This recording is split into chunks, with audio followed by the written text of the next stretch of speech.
All right, welcome, ladies and gentlemen, to this morning's press briefing. Today, leaders will present information on the maritime narcotics interdiction, deployment, and contraband offload by the crew of the U.S. Coast Guard cutter James, and the interagency partnerships and collaboration that make these results possible. With us today is Attorney General Pam Bondi. I spell P-A-M-B-O-N-D-I, U.S. Department of Justice. Federal Bureau of Investigation Director Kash Patel. I spell K-A-S-H-P-A-T-E-L, U.S. Department of Justice. Vice Admiral Nathan Moore. I spell N-A-T-H-A-N-M-O-O-R-E, Commander, U.S. Coast Guard, Atlantic Area. Lieutenant General Evan Pettis. I spell E-V-A-N-P-E-T-T-U-S, Military Deputy Commander, U.S. Southern Command. And Captain Thomas Rodzevich. I spell T-H-O-M-A-S-R-O-D-Z-E-W-I-C-Z, Commanding Officer of U.S. Coast Guard cutter James. We will begin with brief statements from these leaders, and then we'll open the floor to your questions. Following the speaker's remarks, we have about 10 minutes, during which media may ask one question and one follow-up to allow for other outlets to have an opportunity. At the conclusion of the press briefing, our public affairs staff will also be available to assist with any follow-on inquiries or further needs. For those unable to join us today, we will publish a press release with imagery and information about the James's interdiction operations later today. I request that any questions you may ask are focused on the Coast Guard's drug interdiction operations and the cutter James. I know that we have several leaders here today, and you may have other questions for them, and we are happy to refer those to the appropriate authority to be answered at another time. But we invited you here today for the James offload. Thank you, and it is now my pleasure to introduce the U.S. Attorney General, the Honorable Pam Bondi.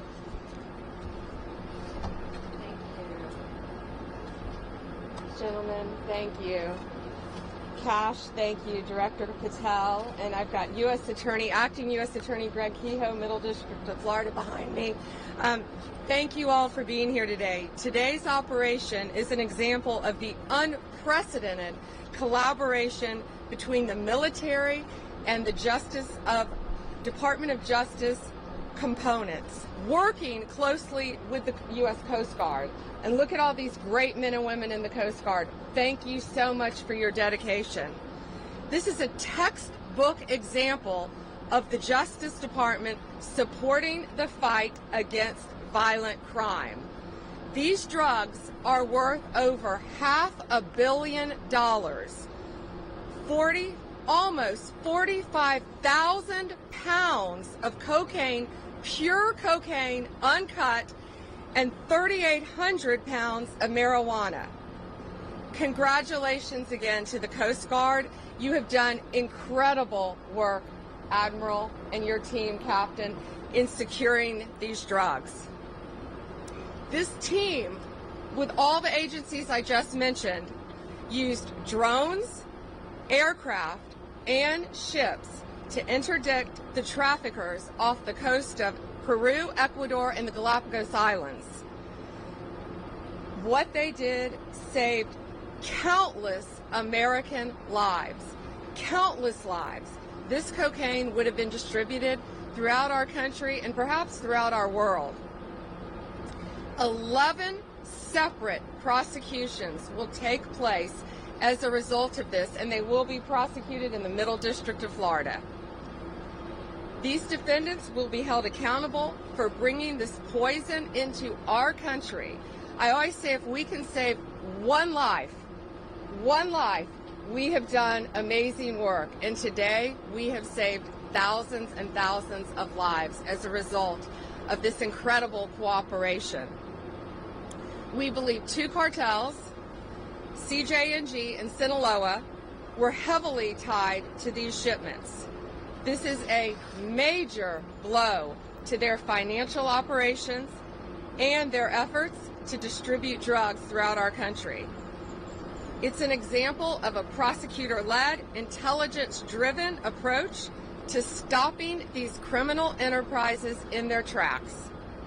DOJ and all of the agencies involved will continue to dismantle this transnational criminal organization, lock these criminals up, and keep our country safe. The drugs that you have seen today will no longer destroy lives. They will help us lock up the criminals. Thank you all, and it is my honor to introduce the Director of the Federal Bureau of Investigation, Kash Patel.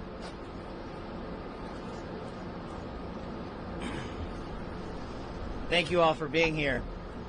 General Bondi, we're here today because of your dedicated leadership to safeguard American lives, because you have the courage to follow President Trump's courage to put our children first and to make sure that the narco traffickers, and make no mistake, this administration has labeled them foreign terrorist organizations because that's what they are. There is no lethal force on planet Earth that is responsible for an overdose death of an American citizen every 7 minutes, more so than these federal terrorist organizations, foreign terrorist organizations. We are humbled to be a part of this Department of Justice, and we are going to continue to safeguard our streets. This is what it looks like when the United States whole-of-government approach brings every resource to bear, from the Department of Defense and the United States Coast Guard, from HSI, from FBI, from DEA, and so many others. They are going to get all the drugs off the streets, off the markets, and as Attorney General Bondi said, we are going to lock them up. They are no longer going to be free to roam. We are going to dismantle the next man up theory that has been breeding in these Mexican cartels for generations. No more. We are here today because of your brave work. The men and women of the FBI that I lead, I'm humbled and honored to be here in South Florida, where I spent so much of my career before I moved to Washington, D.C. And looking around, I'm awe-inspired by the fact that when you take the rules and regulations that blockaded these brave men and women of law enforcement military and you unshackle them, then you should look at this seizure and you should see how much it multiplies and see how many children and how many young adults and how many adults' lives that we have just saved. They did it. We're fortunate to be their leaders. We're humbled to be here. And you will see this happen across the country, because this is not a one-off for General Bondi. She has made this a mission priority, and the FBI will follow in every corner of this country and every square centimeter of this planet to eradicate the narco traffickers and the foreign terrorist organization that are killing American citizens. They will be held accountable. We will take preventive measures, and we will scour the ends of the earth to find every single one of them. Thank you so much for being here today.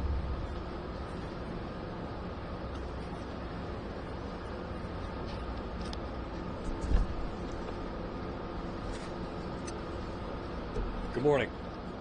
We welcome the crew of the James back from a remarkable patrol where they seized $510 million of illegal drugs, that's cocaine and marijuana, that was interdicted at sea before it can reach the U.S. border.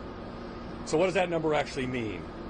You know, what does the number besides the dollar sign mean? It means 154 lives saved directly from cocaine-related overdose deaths in this country.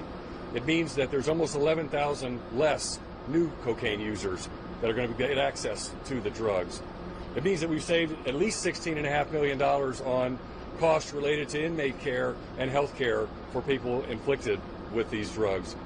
And from the Coast Guard standpoint, what this really means is a beautiful ship like the James heralds a new time for us, a new time of assets that impact the United States strategies for countering these cartels in new ways and disrupting the flow of illegal drugs.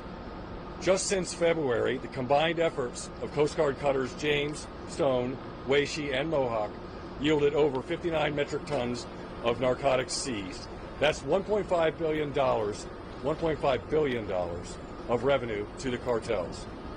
This success is a team success made possible through the dedication and coordination of our partners in DHS, DOD, and DOJ.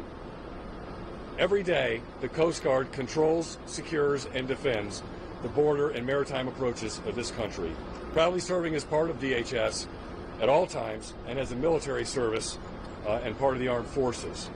On the water and in the air, the Coast Guard and our partners are on the front lines to fight against these foreign terrorist organizations, including the cartels and other dangerous criminals who seek to traffic bulk cocaine, including illegal fentanyl and other deadly drugs, from entering into our communities. Under our DHS leadership, the Coast Guard has worked diligently to harden and secure the U.S. southern border and maritime approaches. Our message to the cartels is simple.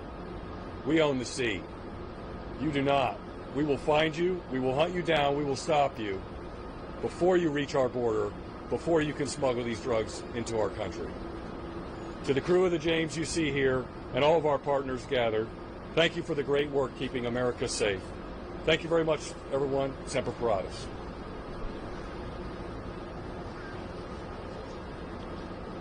Good morning, ladies and gentlemen. It's a privilege to be here today representing Admiral Alvin Halsey and U.S. Southern Command. And first, I just want to say thank you. Attorney General Bondi, Director Patel, Admiral Moore, Captain Rodzovich, my apologies, and to the crew of the James, the brave men and women of the crew of the James. It's a real privilege to stand with you today. You know, the most fundamental duty of a DoD organization like U.S. Southern Command is to defend the United States against threats and defend her people, defend her Constitution.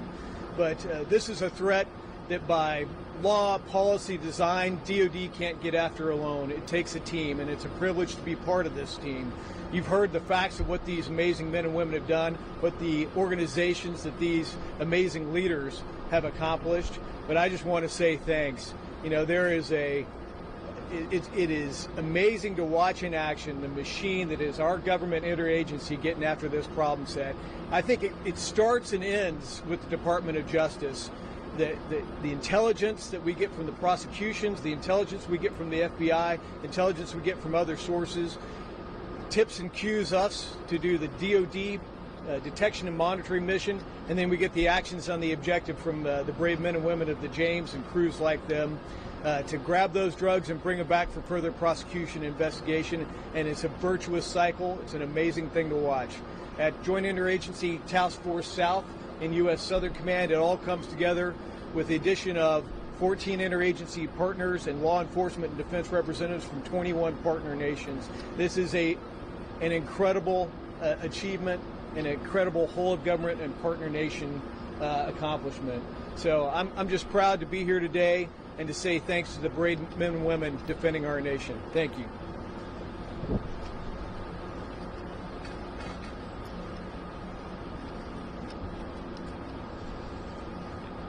With great pride, I stand before you today reflecting on the tremendous accomplishments of Coast Guard Cutter James and the crew. What you see today is a result of the crew executing an unprecedented pace at sea of interdictions. In only 56 days in theater, James interdicted 11 drug smuggling vessels, seizing over 22 metric tons of cocaine and marijuana, and apprehending 34 narco traffickers. In all my years working in this vital mission, I have never witnessed such substantial results in such a short amount of time. What is not on display, though, is the incredibly challenging work done by our crew that went into these interdictions. We patrolled an area the size of the continental United States, finding the narco-terrorists' tiny, drug-laden vessels across the vast waters of the eastern Pacific is equivalent to finding the proverbial needle in a haystack. But the crew of the James showed narco-terrorists that we will find them. We show them that they are no match for the professional competence, technical expertise, and operational prowess of the James crew. We sent a message loud and clear that we can and that we will continue to stop them bringing harm and devastation to our border. Or as my ops boss would like to say, you can run, but you can't hide. Alongside our permanent party crew members, it's important to mention those who deployed with us, our law enforcement detachment, pilots and air crew, intelligence professionals, and the operators of our unmanned aircraft systems. Together, we are James, a team of teams. This team of tirelessly dedicated professionals traded time with family and friends to carry out our vital mission, stopping the flow of illegal drugs, cutting off profits that fueled deadly fentanyl trade, and ultimately protecting American communities and families from unimaginable heartbreak. This crew represents the best of the best, and I'm incredibly proud to serve with all of the dedicated professionals that deployed on James this patrol. Thank you for your time.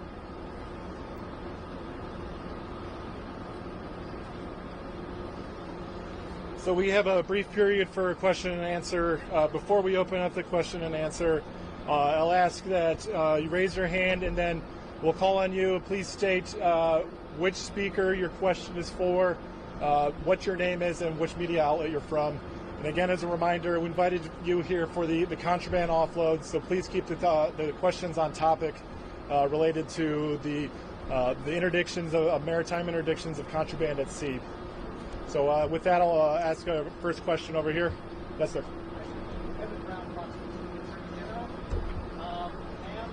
This is remarkable, but quite frankly, we see this very, very often, and we probably will in the future. How do we go from bucket to drops in the bucket to buckets? This doesn't stop. We don't stop. Evan, this is not a drop in the bucket. Behind you is $500 million of pure cocaine, uncut cocaine. So when they cut this poison with baking soda and whatever else they cut it with, it will multiply even more times than you can imagine. We are saving thousands and thousands of lives. These brave men and women, you know, we often talk about the Coast Guard and General, we talk about all the time our great men and women in law enforcement, in the military, but sometimes I feel like the Coast Guard is overlooked at how incredibly dangerous your jobs are. So thank you again for what you've done and the countless lives that you have all saved today. By 11 defendants are going to be locked up, and if this isn't sending a message loud and clear to Sinaloa and these other cartels, it better be, because they know that these men and women, all of these agencies working together, are coming after them. And if there is more, they will find them and they will arrest them and we will prosecute them.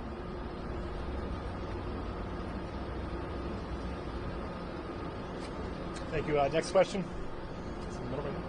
General Bondi, if you'll allow me, I do have an on-topic and an off-topic question.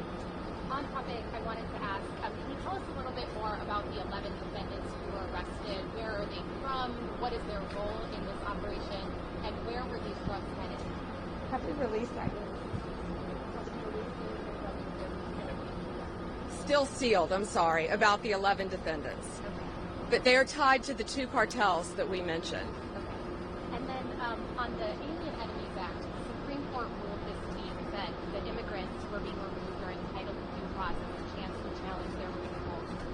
The people who were already deported to El Salvador didn't have that chance. What happens to those people now? Yeah, well, the 261 that were on that, first of all, we're going to stay on topic from here on, but we are talking about the cartels. We're talking about foreign enemies, so I'll gladly answer that. The 261 on that first flight are 261 reasons why our country is safer. They are not coming back. They are staying in a prison in El Salvador. They are not from our country. They are not migrants. They are illegal aliens who are peddling drugs, guns, and illegal money in a very organized way throughout our country. And that's another reason why our country is safer today. Again, we have limited time, so please keep the questions on topic, and we will follow up with our appropriate public affairs staff to make sure that your needs are met. Yes, over here. Hi, Alana Austin with Newsmax. I'm interested in hearing about these cartels. Has this been rattling them internally? Are any of the people being taken into custody cooperating and talking about providing any valuable intelligence to you all, either knowingly or unwittingly from being taken into custody? As the team mentioned, it is changing the dynamic. The threat dynamic is changing, and you're seeing it here because it's a collaboration of law enforcement and military intelligence sharing along with the intelligence community that leads to these types of seizures. And as the General and the Admiral mentioned, in such speed that they have not seen in their careers. So it is more than rattling them. And it's not just this mission that the Department of Justice is leading here. This is one big example that we want to showcase the work of a team-led interagency process. And that's what it is. No one is taking credit for it. Everyone is putting the mission first. And the people that are hearing that message the loudest are the cartels and the CJNG and Sinaloa cartels and the others down in the south of the border. But as these brave men and women have mentioned, there is no border that they will not defend. Every border is an operational offensive thanks to this interagency process and the brave folks of JIDF South and Southern Command. All right, we have time for one more question. Yes, over here. I'm wondering, so we talked a little bit about where these individuals are from. They've already been designated as terrorists. That wasn't enough to stop them from trying to move these drugs into the country and come out the head of the snake who's going to grow back several more. So are you thinking about threats or charges towards Mexico, towards anything that they're doing in the country to our south when it comes to preventing them from moving those drugs into the U.S.? Well, I think this sends a very loud message today, Ali. Sinaloa, all these gangs, TVA, MS-13, the cartels, all of the cartels throughout the world, I would think they're pretty frightened right now based on what's behind us, based on 11 defendants in custody as a result of this one bust, because it's all of these agencies standing behind me, working hand in hand with Homeland Security to get them off our streets. You're seeing what's happening. These people are an organized crime unit. And, you know, we've shut down the borders in Mexico, Canada. So now I think they're probably increasing through our ships, through our ports, but they're not going to get away with it, thanks to all these great men and women. It's a multifaceted approach to catching them. As I said, using drones, using aircraft, using any technique available to our military, to Homeland Security, to the FBI, to the DEA, to all of these agencies working together. We are ahead of them. We are going to stop them. And whenever possible, we're going to lock them up forever or get them out of our country to keep Americans safe. That was Donald Trump's directive on day one when he got elected. Keep America safe, make America safe. And that's what all of these people standing here today are doing. Is Mexico doing enough to prevent it from flowing in? Thank you. That concludes today's press briefing. If you have any other follow-up questions, a member of the U.S. Coast Guard Public Affairs staff can help meet those. We also will have a news release that will be published this afternoon that summarize all the events as well as has photographs and videos for each of you to access. Thank you very much.